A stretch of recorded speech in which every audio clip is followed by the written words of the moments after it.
Welcome to Penrose Learning, where we make understanding easy.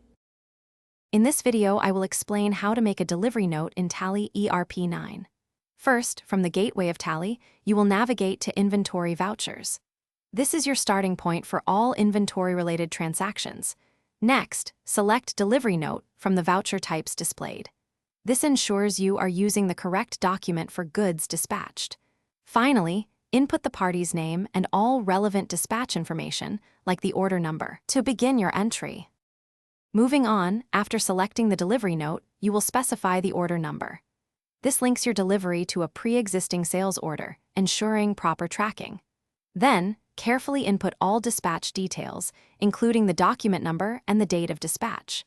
This information is crucial for logistics and record keeping. Finally, enter the consignee's full details, including their name and complete address, to ensure accurate delivery. Now, let's add the items. You will select each stock item from your inventory list that is being dispatched. Tally ERP 9 makes this process straightforward with its item selection feature. For each item, accurately enter the exact quantity being delivered. This ensures your stock levels are updated correctly. Then, specify the rate and the corresponding amount for every individual item, completing the financial aspect of the delivery note. To finalize your delivery note, simply accept the entry to save the transaction. Tally ERP 9 will then record this dispatch. Before printing, always take a moment to carefully review the entire delivery note for any potential errors or omissions.